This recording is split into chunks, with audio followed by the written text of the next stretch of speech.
Hey guys, welcome to my newbie guide for Runes of Magic.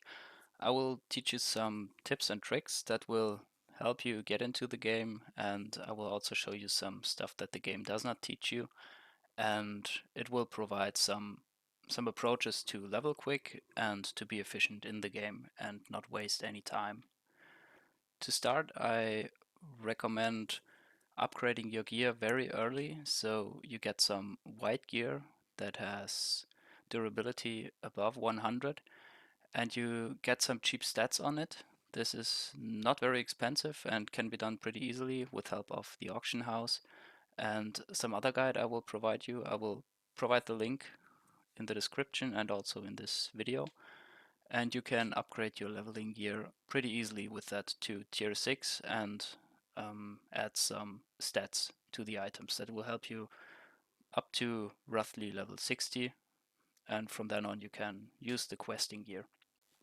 For leveling, I recommend starting in the alternative starting zone. This is the Coast of Opportunity. The reason for this is that the quests in the Coast of Opportunity provide much more experience, so the leveling up to level 50 is way faster than in the standard zones. And for the secondary and third character, you can either do dailies that will boost your level quickly, or you can use the standard leveling zones if you have time. But basically, this zone is all you need up to level 50. Another benefit from this zone is that it will provide blue gear that is much better than the gear you get from the standard leveling zones. So this gear will be provided, I think, every 5 levels. So every 5 levels you will get a new gear set containing weapons, armor, depending on the class you are using. And this combined with the statted items from your pimped gear, if you consider the guide before, this can help very much when leveling up your character. The most important thing is to keep your weapon up to date. I would recommend statting some body parts, so the boots, for example, or the gloves, and always use the latest weapon you dropped. Regarding your organization within the game world, I would recommend choosing your hubs wisely. So there are cities like Varanas and Obsidian, Stronghold, and also Dalanis later in the game that will be very present while questing. But these cities, they lead to crashes very much. So the game will crash in these hubs, and I would recommend avoiding them.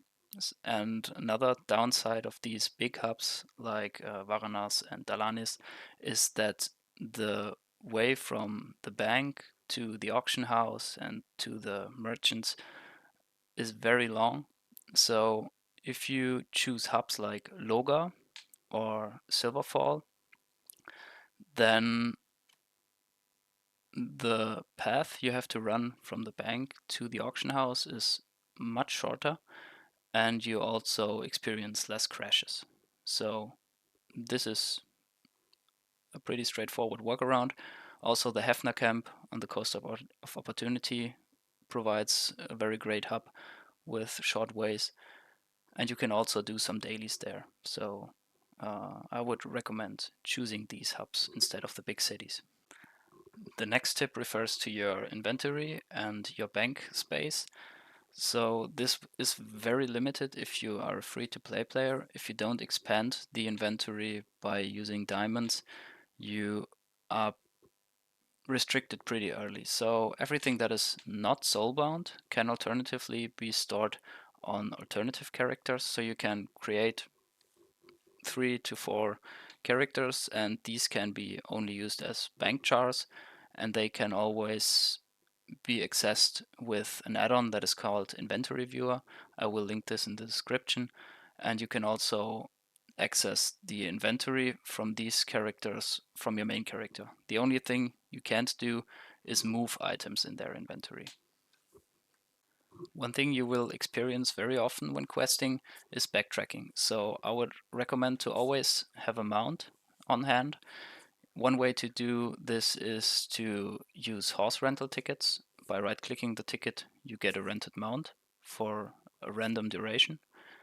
And another option you can use is the stable master. You can rent a horse from him for 3k gold, which is not very much, and use it for 2 hours. One essential element in Runes of Magic if you start new is getting gold, and there are some pretty easy ways to get gold. First off, I would recommend keeping all the runes that drop which are tier 3 or higher.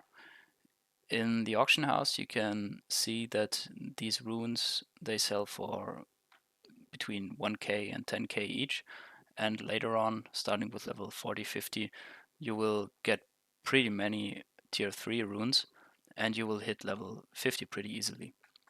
So this is one way, and another way is to keep all the white items which are durability higher 100 and clean, so there are no stats on them like these two items I show you right here. And also you can farm dailies, you can farm daily items which can be sold in the auction house. You can farm low level items, you can farm skins, monster cards.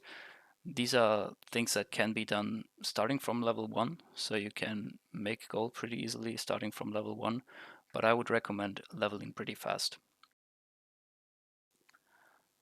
My last hint refers to the quest items you get starting from level 44. So you will get some pretty good gear every 5 levels from the epic quest line, and these items are always durability higher 100 and they can be used for questing pretty safely. So they are fine, they are good, use them.